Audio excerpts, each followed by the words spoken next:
Let's go. I'm better than ever, they never been better than I. Regarded the hardest and I ain't even reaching my prime. They hate that I'm great and they faking I'm real as they come. So sit back and let me show you how this shit is done. My composition, my propositions, I'm raping the system. I'm killing the competition and all of y'all are my victims. Eyes and oohs as I'm ripping the instrumental, lyrical, individual, never been sentimental. I'm so hot every time that beat drop, and when I say I'm raping the... What is good, boxing fans and gamers? It's your boy Fight Night's Finest, the Sophie commentator, back with another Fight Night Champion online ranked match. In this matchup, we got the 2005 Olympic gold medalist Erislandy Lara going up against the future Hall of Famer Miguel Cotto. Miguel Cotto, a well-established fighter in the sport of boxing. This guy's fought some of the greatest competition out there: the Manny Pacquiao's, the Floyd Mayweathers, the Antonio Margaritos, the Austin Trouts, you name it, he's fought them. He's been in the ring with the best, and no doubt in my mind, he's one of my favorite fighters to this day.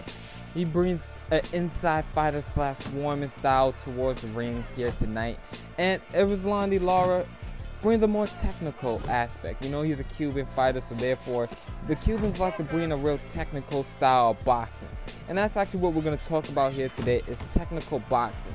Because there's a lot of misconceptions that go on with technical boxing, and there's a lot of people who don't truly understand what the sweet science is, and there's a lot of disrespect that is handed out towards technical fighters, and they have so many disadvantages going against them in the sport, especially when promoters like HBO is trying to sell boxing as being exciting, as is a brutal sport. They try to make it out like it's UFC when it's two completely different sports. And because it seems like promoters don't know how to draw the red line between those two, boxing fans or casual boxing fans or fans looking to get into the sport of boxing, when they don't see what's on that promotion, when they don't see what's on those highlight reels that you see on YouTube with the knockouts, that from the Mike Tyson highlights to the Adrian Broner highlights to the Floyd Mayweather highlights only display knockdowns and knockouts most of the times, or really clean and effective shots. And that's not what boxing really is all about. Highlights don't always show forth the combinations, how the punch was set up. It doesn't show the technical aspect of boxing. And because of that, a lot of casual fans get disappointed. They get bored whenever they see these technical fighters such as Gilmore Rigondeaux, the Andre Wards, the Erislandy Laras, the Austin Trouts at times. They get really bored when they see that kind of thing because they don't truly understand what a technical fighter is. And I'm not the only person to say this. My boy Delano actually pointed out a video to me that had a great wealth of information talking about slick black fighters that Bernard Hopkins was talking about. It's a great discussion. I'll make sure I leave it in the description and also in the comment section so you guys can go ahead and check out that video. You guys can pause this video, go check that one, and then come back to this one, because then it might give you an even better understanding of what it is that I'm talking about. And I think Bernard hit it right on the head, where he was talking about how the technical aspect is not being respected, how it's a crime for boxers to try to go ahead and move their head and defend against punches. And you see it with the reaction to the crowd in most boxing fights, the ones that don't understand things. You look at the fight between Erislandy Lara and Austin Trout. Those guys were booed for most of the fight, but they didn't understand that there were two amazing counter punches in the ring that night. Two guys that was looking to go ahead and land clean, fast, effective shots without taking too much damage back. Austin Trout didn't fight the proper style that he needed to in that fight, with that crouching style, giving up his height, and not really being able to trade punches with the faster Erislandy Lara. And because of that, because he made the fight the way that it was, it made the fight really difficult for him. I believe it was in the 8th round where he was ended up put down onto the canvas. And you're saying to yourself, Fight Night, what does that have to do with being a technical boxer? Even though you just talked about knockdowns being in highlight reels, and that's what most people come to fight for. But there's another aspect to it. It's how he set that punch up. And that's the thing that commentators don't exactly explain well. The only commentators that I find in boxing today that can really explain a fight and really show you how a fight is going to go on is the guys that's been in the rings, the Roy Jones Jr.'s, the Paulie Malignaggi's, and also, even though he hasn't been in the ring, the Teddy Atlas. And I believe when it comes down to the three different types of, promotions with, not promotions, but people that showcase fights in Showtime, ESPN, and HBO.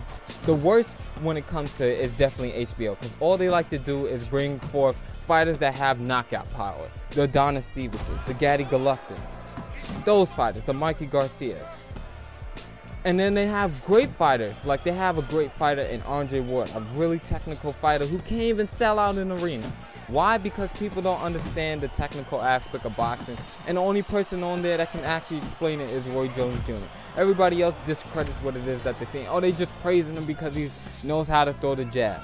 But when it comes down to setting him up for promotional fights, he can't sell our arena. That should tell you something.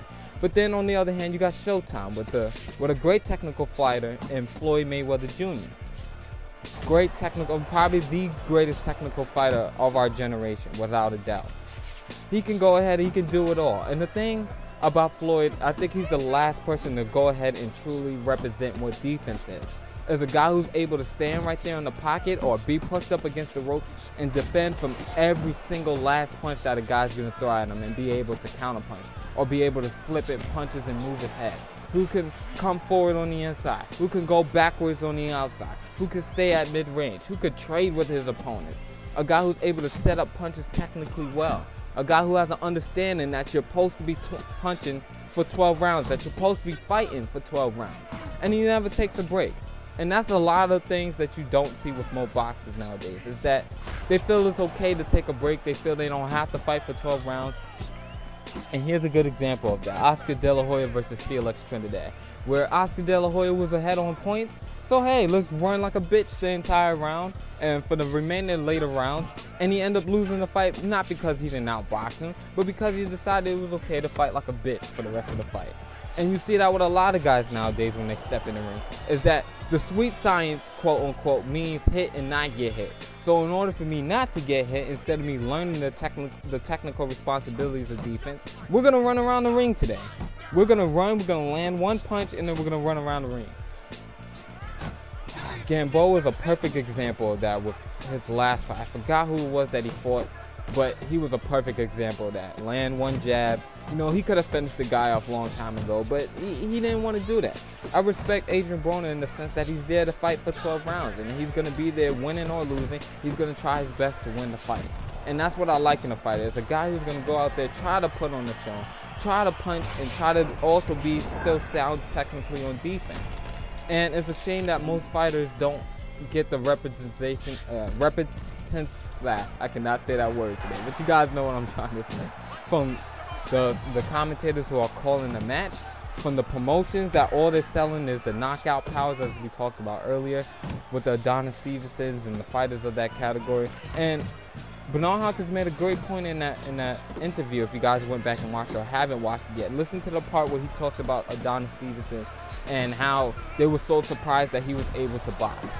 And it shouldn't come as a surprise, because that's what boxers do. They're able to slip and move punches and also fire back with good offense.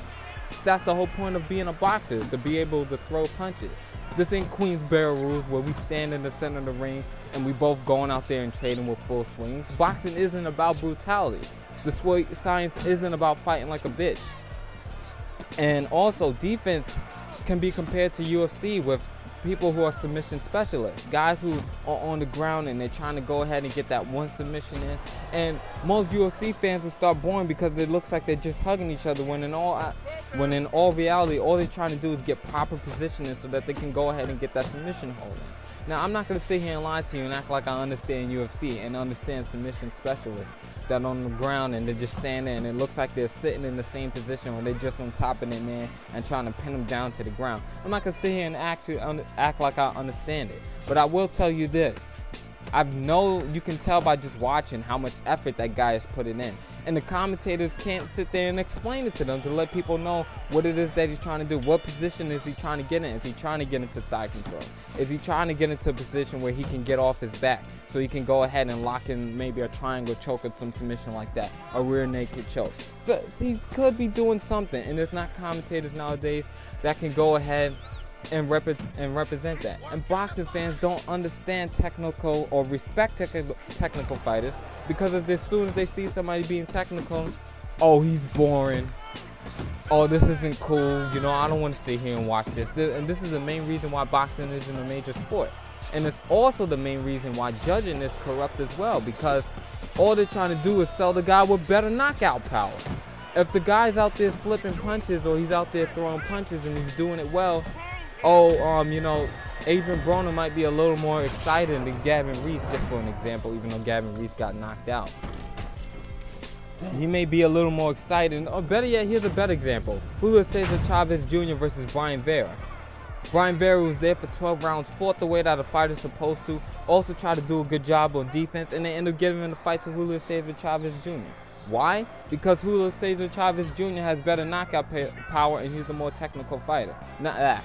He's definitely not the more technical fighter. He's the fighter that can sell promotions in line with what it is that HBO is trying to sell. Brian Vera actually came from ESPN's Friday Night Fights, and I actually seen quite a few of his fights sitting there and watching Teddy Atlas commentate on it.